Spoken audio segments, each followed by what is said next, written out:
Bonjour à tous les amis, aujourd'hui on se retrouve pour une toute nouvelle vidéo sur ma chaîne YouTube. Une nouvelle vidéo, on va tout simplement aujourd'hui parler de la liste des 50 joueurs présélectionnés pour la Coupe d'Afrique des Nations 2023 qui aura lieu, je vous le rappelle évidemment, en Côte d'Ivoire. La CAF a tout simplement officiellement communiqué la liste des 50 joueurs présélectionnés par l'ensemble des sélections. Et donc forcément, la Djamel Belmadi n'a pas pu nous faire attendre jusqu'à la dernière seconde. On a sa liste des 50 joueurs. Je vous rappelle évidemment une petite règle assez simple à retenir dans cette vidéo. Pour participer à la Coupe d'Afrique des Nations, il faut tout simplement déjà faire partie de la liste des joueurs présélectionnés. Donc un joueur qui ne fait pas partie de la liste des joueurs présélectionnés ne participera pas à la Coupe d'Afrique des Nations. C'est évidemment officiel. Forcément, la liste des présélectionnés, c'est quand même 50 noms. Les 50 joueurs ne participeront pas à la CAN. Le sélectionneur Belmadi aura tout simplement le choix de prendre entre 23 et 27 joueurs pour la Coupe d'Afrique des Nations.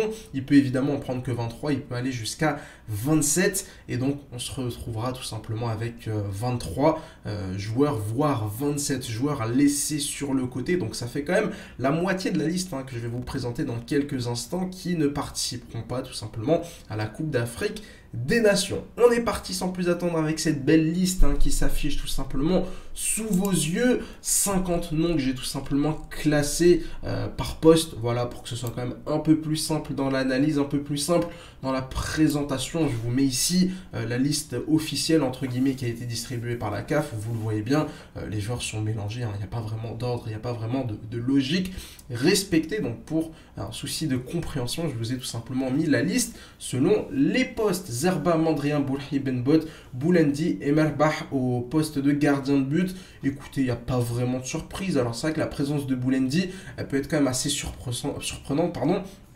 On sait que du côté de l'OGC Nice, le gars ne joue absolument pas. Pourquoi pas prendre un Gendouzi, pourquoi pas prendre, je sais pas. Voilà, je pense qu'il y avait peut-être mieux à faire. Mais encore une fois, voilà, là on a 6 gardiens. Sur les 6 gardiens, il n'y en aura que 3 qui seront sélectionnés. Je pense que je ne prends pas trop de risques si je dis que les 3 gardiens sélectionnés seront très certainement Zerba, Mandria et Mboulhi. Forcément le grand retour de Raïs Mboulhi à ce poste de gardien de but. Lui qui n'a pas été sélectionné depuis plusieurs mois. Lui qui a retrouvé un nouveau challenge avec le CRB cet été du côté du championnat algérien. Il a fait quelques performances intéressantes. Pas non plus extraordinaire. Je ne pense pas qu'un retour de Mboulhi en tant que titulaire serait envisageable, étant donné que Mandrea était quand même très intéressant lors des dernières sorties avec la sélection algérienne. Maintenant, encore une fois, tout est possible. On verra bien comment ça va se passer dans les prochaines semaines. Là, évidemment, l'idée, c'est pas de donner mon ressenti sur chacun des joueurs. Je vais tout simplement, dès demain, n'hésitez pas à vous abonner et à liker pour pas louper les prochaines vidéos, parce que dès demain, je vous donnerai ma liste des 27, ma liste idéale des 27, en prenant évidemment compte des 50 joueurs présélectionnés. Au niveau des défenseurs centraux, on a tout simplement Mandi, Tougaï, Touba, Ben Sebaini, Belaïd Bedran et Djamel Benlamri. Là encore une fois, pas d'énormes surprises. Si peut-être le retour de Bedran et de Benlamri parmi les joueurs potentiellement sélectionnables. On sait que ça fait quand même pas mal de temps que les deux n'ont pas été de retour en sélection. Maintenant, je pense qu'il y a quand même assez peu de chance de les voir du côté de la Côte d'Ivoire. Mais écoutez, Benlamri, qui lui aussi, comme Boulhi a fait son retour dans le championnat algérien, a joué et joue tout simplement avec l'MCA. Donc pourquoi pas voir Benlamri de retour en sélection. Maintenant voilà, moi je n'y crois pas vraiment. Il y a des absents, je trouve, de taille, et on y reviendra dans quelques instants. Là vraiment je présente cette liste, je vous la montre, et puis on reviendra évidemment sur les potentiels absents de taille parmi ces 50 présélectionnés. Au niveau des latéraux, vous avez la petite liste qui se présente sous vos yeux. Le retour de Fawzi Roulam, ça c'est quand même un grand retour, évidemment, pour les anciens. Je ne vais pas dire les anciens, parce que ça fait pas si longtemps que ça non plus que Roulam n'a plus sélectionné. Je crois que la dernière sélection de Fawzi Roulam, c'est peut-être 2017 ou 2018. Ça commence à remonter il y a très très longtemps. Je vous rappelle quand même qu'à un moment donné où Fawzi Roulam faisait partie des 2, 3, 4, 5 meilleurs joueurs du monde à son poste, du côté du Napoli. Vraiment à l'époque, c'était absolument exceptionnel. Malheureusement, il a enchaîné 2 énormes blessures au genou. D'ailleurs, évidemment, il a eu du mal à revenir et s'est retrouvé sans club. Il s'est bien relancé la saison dernière du côté du SCO d'Angers. Cette saison, il joue du côté de la Turquie. Il joue tous les week-ends. Il a marqué notamment un joli coup franc il y a quelques semaines. C'est un joueur qui est performant. C'est un joueur qui a de l'expérience. C'est un joueur qui n'a jamais triché en sélection. C'est un joueur aussi, lors de la CAN 2017, qui n'a pas mis le ballon en touche. Désolé, Fawzi.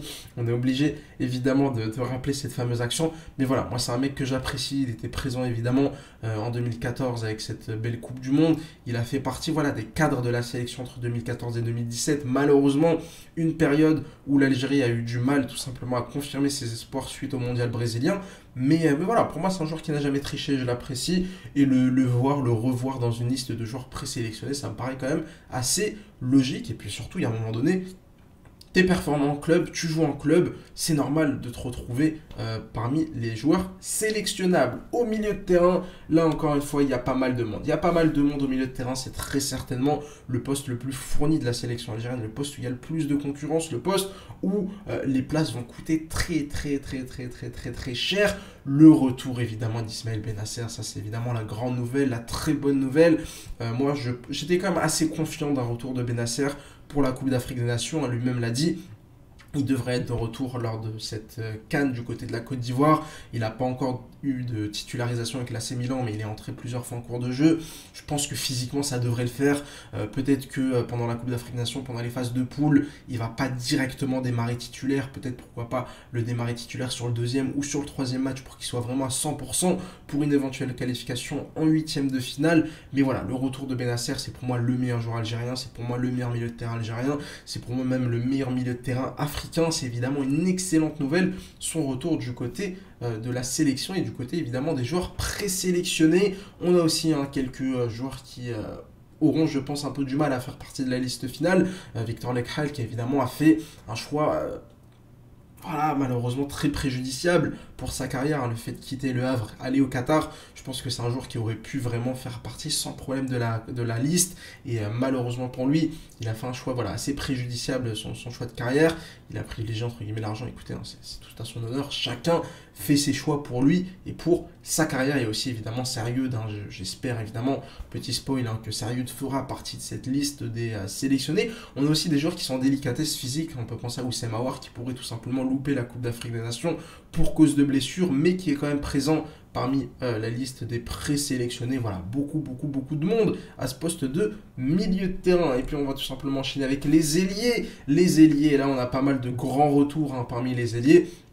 Le retour de Youssef Belaïli, le retour de Yassine Brahimi, le retour aussi de Bilal Brahimi, d'Elmel Laïli, l'ailier du SCO d'Angers, la présence de Benrahma, la présence de Bouanani aussi, qui est blessé et qui, lui, ne devrait pas, sauf miracle, participer à cette Coupe d'Afrique des Nations.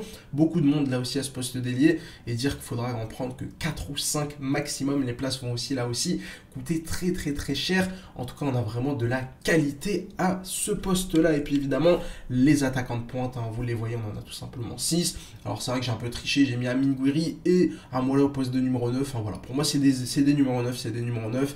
Même si évidemment Gouiri joue beaucoup plus sur le côté gauche en club, même si Amoura joue beaucoup plus sur le côté gauche en sélection. Pour moi ça reste quand même des vrais numéros 9. Et j'ai tout simplement décidé de les placer ici. Pas vraiment de surprise, Marius Delors. Bon, vous savez ce que je pense, pour ceux qui regardent régulièrement mes vidéos, vous savez ce que je pense d'Andy Delors. Slimani Bounedjah, évidemment, présent dans cette liste des joueurs présélectionnés. Pas vraiment de surprise, il y a quand même quelques absents, je trouve, de marque, entre guillemets, des joueurs notamment du championnat algérien. Je peux penser par exemple à Redouani au poste d'arrière droit qui fait vraiment du très bon travail dans le championnat algérien. C'est un joueur que j'aurais bien voulu voir dans la liste des présélectionnés pour au moins le récompenser de ce qu'il réalise depuis plusieurs mois en Algérie. Il y a aussi évidemment Draoui, le meilleur joueur, l'un des meilleurs joueurs du Wydad. Alors évidemment le Wydad fait une saison assez mauvaise, donc forcément ça place un peu le curseur des performances de Draoui, mais il fait de très bonnes performances en club, même l'année dernière avec le CRB, c'était très intéressant. Et puis surtout, voilà, c'est un profil très intéressant pour l'Afrique. Voilà, je comprends pas trop pourquoi est-ce que Draoui n'a pas fait partie de cette liste des présélectionnés, mais encore une fois, au milieu de terrain, il y avait beaucoup de monde. On peut aussi penser à Belkebla, lui qui était présent lors de la CAN 2021 du côté du Cameroun, qui avait joué notamment face à la Guinée équatoriale en phase de groupe. Lui aussi ne fait pas partie des joueurs présélectionnés, un joueur qui est forcément un peu perdant. Voilà, c'est ça quand tu joues dans des championnats un peu secondaire, voilà, quand tu joues au Moyen-Orient, quand tu joues en Afrique, quand tu joues en Algérie, quand tu joues au Maroc, tout de suite, malheureusement, tu perds un peu de crédit. Forcément, un joueur qui est titulaire tous les week-ends en Serie A et un joueur qui est titulaire tous les week-ends au Maroc, celui qui est en Serie A sera toujours un peu plus valorisé, même si évidemment vous avez bien vu venir. Aouar joue pas beaucoup en Serie A et pourtant il est quand même présent dans cette liste des présélectionnés. On a aussi évidemment Titraoui au milieu de terrain qui fait une super saison du côté du PAC, une super saison du côté du Parado. Il est vraiment en grande forme, hein. Son départ avorté du côté du Dynamo Zagreb lui a fait vraiment beaucoup de bien et il a vraiment réussi, hein. Il a réussi pour l'instant une excellente saison 2023-2024. Lui aussi, comme Boudaoui à la CAN 2019, ça aurait été intéressant, voilà, de le prendre, de le sélectionner, de le mettre en valeur. Et malheureusement, il ne fera pas partie de cette liste des 50. Un dernier joueur du championnat algérien que j'aurais bien voulu voir jouer et au moins être présent dans la liste des présélectionnés, c'est tout simplement Adem Alilet avec Belaïd. Je l'ai déjà dit, hein, sur mes réseaux sociaux. C'est pour moi le deuxième meilleur défenseur central algérien, un deuxième meilleur défenseur central du championnat algérien. Et c'est vrai que j'étais quand même assez surpris. J'ai relu plusieurs fois la liste, hein, évidemment. Elle était dans le désordre, etc. Je me suis dit, attends, j'ai pas loupé des infos ou quoi. Et je ne l'ai pas vu dans cette liste. Pourtant, vraiment, pour moi, c'est l'un des joueurs les plus sous-cotés du championnat algérien. C'est l'un des Algériens les plus sous-cotés. Excellent défenseur, vraiment, avec Belaïd. Pour moi, si tu prends Belaïd, tu dois prendre Alilet. Et franchement, quand tu sais que les mecs en Coupe de la Confédération, ils n'ont toujours pas pris de but, tu sais que c'est très certainement avec Ben Bot le trio africain défensif le plus intéressant sur cette année 2023. Assez décevant de ne pas voir Alilet. On a aussi des joueurs, hein, qui ont réussi un peu à se relancer cette saison. C'est pas un scandale de ne pas les voir dans la liste des présélectionnés, mais forcément je vais les mentionner. Ferhat et Ilan Kebal qui tous les deux en font une très bonne saison du côté de la Ligue 2 avec Angers et avec le PFC. Maintenant voilà, rien de scandaleux, il y a beaucoup de concurrence à leur poste, mais parmi les absents, les joueurs que j'aurais vraiment bien voulu voir dans cette liste des présélectionnés, voire même voulu voir lors de la CAN, c'est d'abord Adem Alilet, qui est pour moi l'un des meilleurs défenseurs algériens.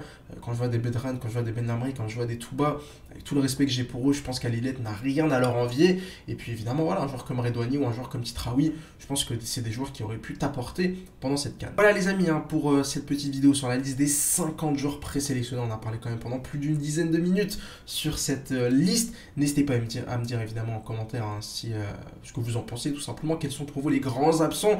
Quels sont les joueurs qui n'auraient vraiment pas dû faire partie de cette liste? Surpris de voir que Belmadi ne prend pas Adlen Guedjura. En tout cas, cette liste elle est quand même très intéressante. Il y a de la qualité absolument à tous les postes. Ça va être un vrai casse-tête, hein, de faire une liste de 27 joueurs avec ces 50 noms présélectionnés. Rendez-vous demain tout simplement pour ma liste officielle. Personnel, mes choix, je vais essayer de me justifier, mes 27 joueurs pour tout simplement aller chercher cette troisième étoile du côté de la Côte d'Ivoire, en espérant évidemment que Belmadi lui aussi nous sorte rapidement sa liste pour qu'on puisse tout simplement tranquillement la débriefer. Les amis, n'hésitez pas à me dire ce que vous avez pensé de cette petite vidéo, n'hésitez pas à mettre un petit like, à vous abonner pour pas louper les prochaines, n'hésitez pas à me suivre sur Twitter pour tranquillement parler football. Allez, ciao ciao.